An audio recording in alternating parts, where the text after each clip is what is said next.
Hey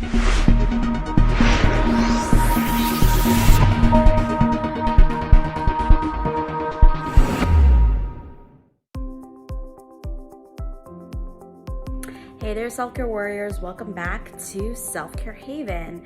Today I want to talk to you about a topic that I really haven't gone into before, but I thought it was perfect for Scorpio season because this is the time of the year where everything gets really dark and dreary and the shadow side is talked about, and all of our kind of hidden, all the things that are kind of hidden come to the surface, whether that be the true intentions of people, the true characters of, wolves in sheep's clothing, or even our own kind of inner dark side.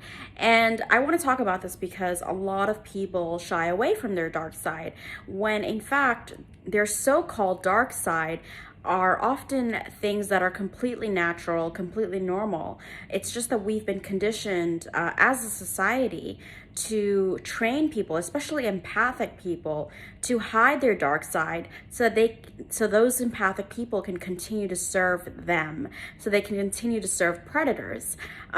Because have you ever noticed that it's never the abuser who's asked to be the bigger person? It's usually the victim.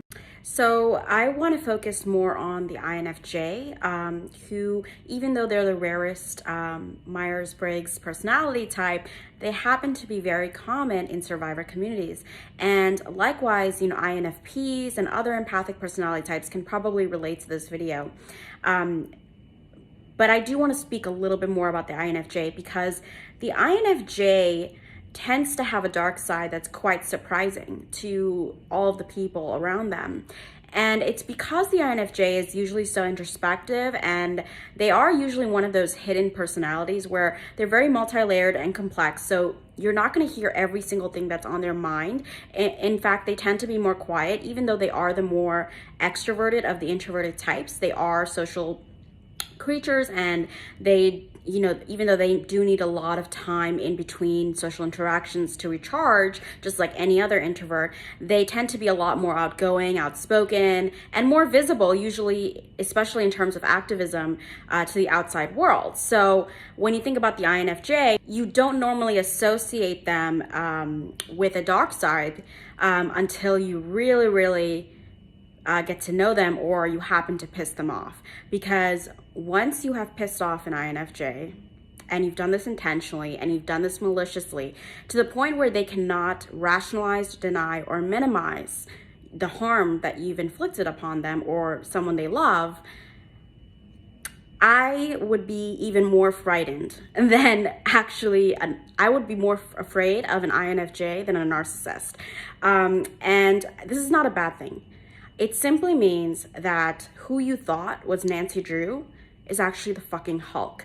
Now, what is the INFJ's dark side? Well, it's all of the emotions and all of the instincts and all of the power, actually, that we have inside of us that we choose to bury due to societal restrictions, due to the fact that our abusers, our bullies have convinced us to bury them, to hide them, to keep them away, because those are the same instincts, those are the same emotions that will help us detach from our abusers and actually help us to get justice and help us to speak out, help us to become visible. And we all know that narcissists do not like us to be visible, because once we're visible, we run the risk, or as they perceive it as a risk, of actually getting good feedback from the world. And that positive feedback does not align with their purpose, their agenda against us, which is to make us feel worthless, to make us feel all alone in the world, to make us feel alienated,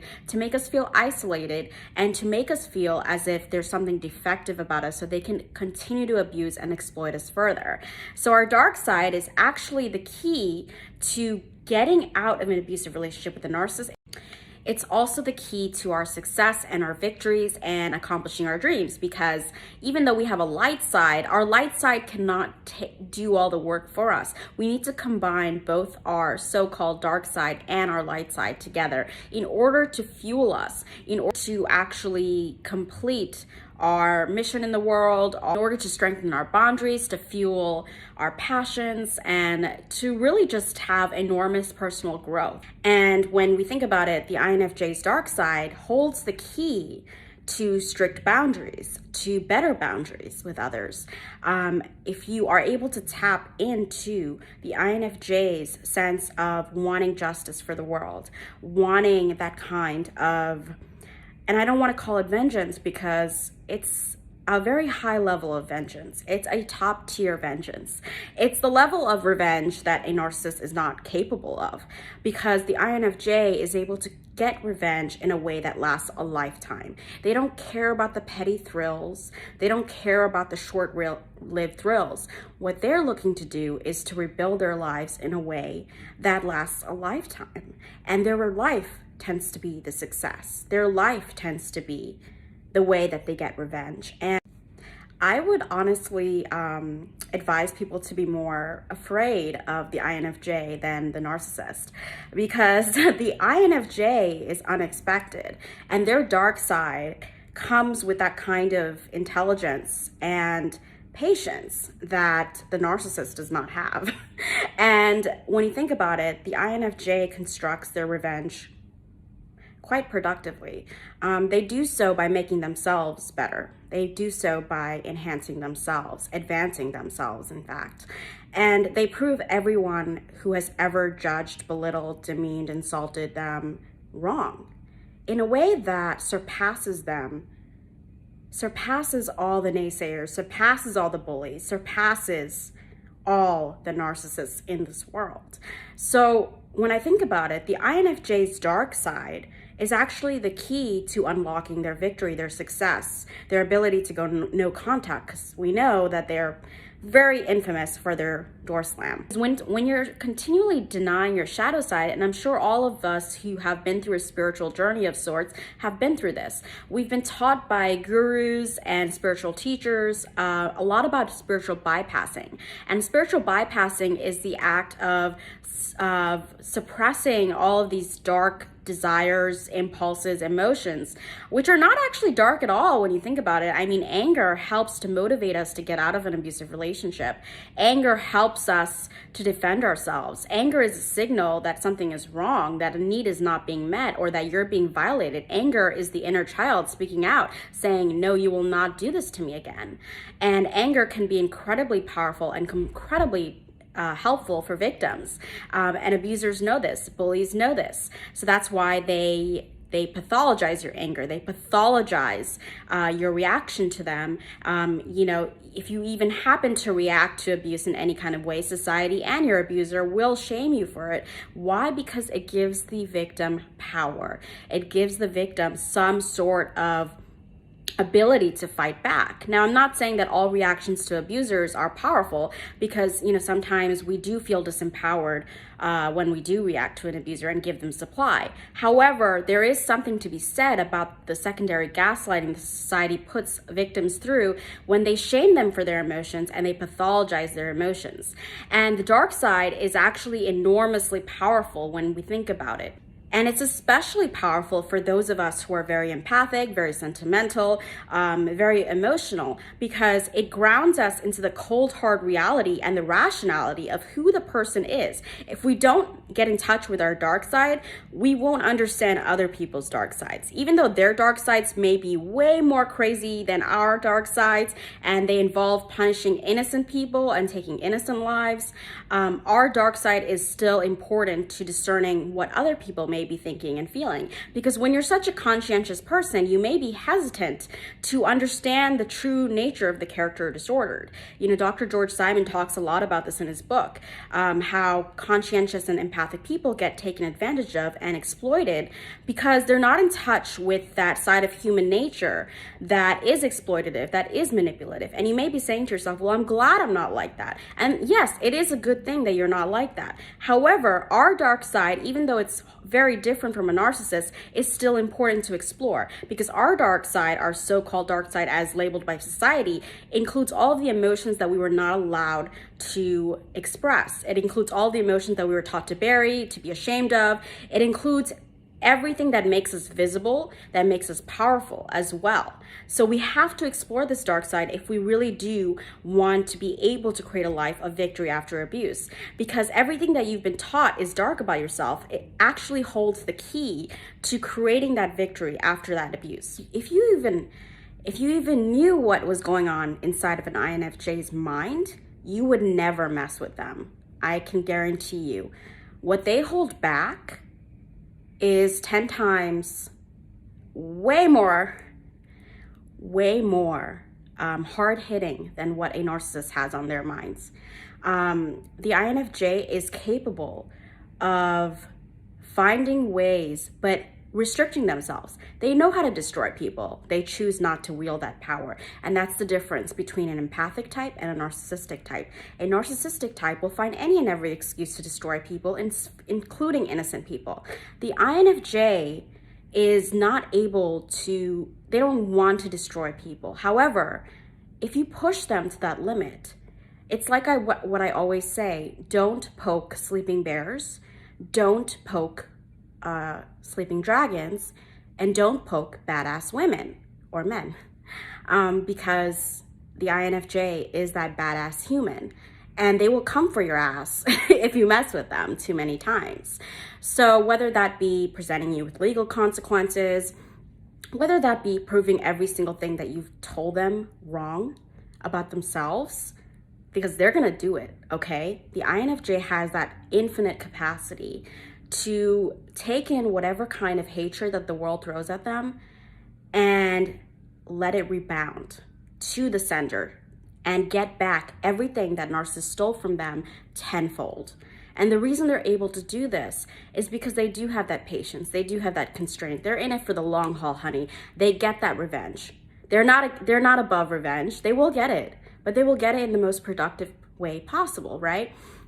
Now, if they do resort to a little bit of a lower level method, I don't even want to call it a lower level, because honestly, considering what these predators put us through, how we respond and react to, manipulative people, such as having like snarky comebacks or neutral responses, it's nothing compared to the abuse that they put us through, right? But if they do resort to comebacks, in the moment, it will be the most biting, cruel comeback that you can ever imagine to the narcissist, because the INFJs have a way with words. They have that ability to destroy, but they choose, as I said before, they choose not to use it. So they're very diplomatic in nature and they're empathic, but once you push them to that edge, they have the power to destroy you, and they know exactly how to destroy you. The question is, are they going to destroy you? That depends on what you do to them. So just be wary of that. If you're an INFJ and you have a dark side, just be wary that your dark side has a lot of enormous power. It has a lot of strength too, because it allows you to go no contact, to stay no contact. And it allows you to get the type of revenge that no narcissist is capable of, the kind of victory and success that nobody else that is bullying you could ever achieve. And that's what you have to remember, is that you do have a dark side, but it's not necessarily a bad thing. It's all about how you wield it, right? Because if you take all of that energy that this goes for any victim of abuse, regardless of your personality type. If you take all of the energy that you feel, the residual effects of abuse, and you use it to fuel yourself through the long haul of getting the best revenge that is absolutely possible. And that revenge is your success. It is your victory. It is your life speaking volumes. That's when you're going to win. And INFJs are winners. They may not compete like sociopaths do to be winners, because being a winner is not as important to them as, actually having a good life and being good to others.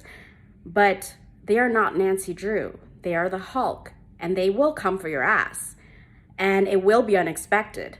So just be wary. Don't mess with an INFJ unless you're ready to face the consequences of that. There are people out there, narcissists. There are narcissistic predators out there who They think they've gotten away with their shtick. They think they've gotten away with their ploys. They think they've gotten away with their cruelty. What they don't realize is that they mess with the wrong person. You mess with the wrong person if you're messing with an INFJ. You're not gonna win. The INFJ always comes out on top. And I know that's gonna sound really jolting to INFJs out there who are not in touch with their dark side, don't know how to wield it, but when you wield it successfully enough, you can be the winner of your life. And I don't mean doing dark things like terrorizing innocent people. They don't deserve that. I mean getting ahead in ways that only you can. Making use of your talents and gifts to help others like you. Making sure that whatever kinds of consequences you can present the narcissist with, you do so effectively and safely. Make sure that you're 10 steps ahead of any narcissistic mofo out there, because you're gonna need all that preparation. If you wanna divorce their ass, you gotta get the paperwork done behind their back. You gotta prepare, you gotta get your credit in order. You gotta manage your finances. You gotta consult a divorce lawyer behind their back. You gotta make sure they never see you coming. And that's what INFJs do best. Nobody ever sees them coming. Now, in fact, they are kind of like a wolf in sheep's clothing, but they're not like a narcissist, because narcissists don't have empathy. The INFJ is a wolf in sheep's clothing in that you don't see them coming. You think they're quiet. You think they're helpless. You think they're weak. You think that you can take advantage of them, that you can speak to them in a certain way, that they won't fight back. And that was your biggest mistake, right? Because when you underestimate an INFJ, that's going to work to their advantage. If an INFJ is in touch with both their light and their dark, and I don't mean the dark side where, I want to clarify that by the dark side, I don't mean terrorizing innocent people. I mean the dark side where you get justice. You get justice and reimbursement for what you went through in life. And the INFJ is going to get that. They will. If they combine their dark and light, and they are able to tap into that side of them and not hide it. Because we all know that when you integrate your shadow self, you are actually able to use it effectively to actually help yourself and others and get the justice that you deserve. Now, there are some things that you can do today to explore your dark side as an INFJ or similarly empathic personality type. These include journaling about your true emotions, which can include, yes, anger. You may be afraid of your own anger, and you need to explore that, preferably, hopefully with a therapist who understands, who is a trauma-informed therapist, because they can help you navigate that anger and your triggers. You need to let out all the things that you've been suppressing, and not in a way that harms other people necessarily, but just in a way that validates yourself, that allows you to channel that anger towards a constructive means, right? So you can also channel your anger through justice, right? If you want to bring a legal case against your abuser, you're going to need some of that anger to fuel you, not to show your anger in court, of course, but to fuel you through the fear, obligation, and guilt you might feel towards your abuser, right? Because you don't want to bring any consequences against them, but you have to in order to protect yourself. And really, you have to get in touch with that anger and that outrage of being violated in order to even first begin taking the steps to protect yourself in the first place. Anger also helps with adult children of narcissists too, because when you have that capacity to feel that outrage for how you were violated by your narcissistic parents, you are more easily able to cut contact with them. You are more easily able to say no to them. You're able to set boundaries with toxic people more often, right? And again, back to the legal consequences. If you really do feel like you've been violated in some way, find out if there are ways that you can present narcissists with consequences. Now, you may not want to expose a narcissist necessarily. It depends on your circumstances. And sometimes you may feel like you're in more danger if you expose them. So really just consider your own circumstances. Talk with a mental health professional, talk with a lawyer, consult law enforcement if you have to. But find ways that you can kind of satisfy that need for justice in ways that don't harm innocent people, but that still brings repercussions repercussions to that predatory individual, because they do deserve it, and they do deserve those consequences. And for a long time, society has convinced us not to take actions against our abusers, not to react or respond in ways that harm the abuser. And it's all for the abuser's benefit. So really think about the question, is this going to benefit me, or is this going to disempower me? In some cases, it may disempower you to try to bring consequences to the abuser and to expose them. In other cases, it may be more empowering and safe for you to do so. So I really want you to just explore your options. It's not about one way or the other, or that you have to do this, but it's just about exploring. Explore, what would it be like if you did get justice? How would you speak out? How could you expose them if you wanted to? How would you do that? What safety precautions would you take? If you don't want to expose them, then what is another way that you could expose their behavior, in the sense of like spreading awareness about this disorder, right? There's many ways to expose predators that don't necessarily have to involve naming them. But again, if you do want to name them and you have other victims behind you and you want to come forward, that might be a specific case where you do come forward. It all depends on the context and your circumstances, right? Another way to explore your dark side and to validate it and to integrate it in a healthy way is to stop being afraid of it. Stop invalidating it. Try to come to some sort of acceptance of it. It's always going to exist within you. There is always going to be parts of you that are going to feel outraged and violated, and that's legitimate. It's not even something that should be hidden, right? It's something that is there to protect you as a human being. We all have light and dark inside of us, and what is important is what we do with it, right? And I don't want to quote Harry Potter, but yes, it's about our choices. It's about our choices and decisions. And as INFJs, we don't harm innocent people. We know that. But when it comes to predatory individuals, we have that inner instinct to protect, defend, and to bring justice into this world. And a large part, and actually that's a large part of our mission in this world. So take it as a sign that you really need to get in touch with some of the parts that you've been hiding and use them constructively to get that justice that you deserve, to get the life that you deserve, to live the best life possible, and to be victorious. And maybe for you that looks like complete no contact and not even thinking about the narcissist, and that's perfectly valid as well. For others, they may still be processing a lot of anger and learning how to set boundaries and not feel guilty about them. And for others, there may be people who have stayed quiet their entire lives and they're afraid to speak out, they're afraid to be authentic, they're afraid to be visible. And part of that ability to take back their power is becoming more visible, is becoming more authentic, is speaking their voice more loudly.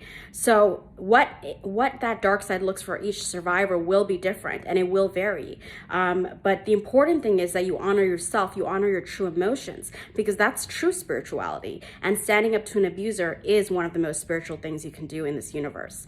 So I hope this video helps. If you have questions and tips and insights about the INFJ's dark side, or being an INFJ, or would like to share your experience as another empathic personality type, or how you kicked a narcissist's ass, I would love to hear that story too. Please do share in the comment section below. I look forward to hearing from you soon, and until next time, take care.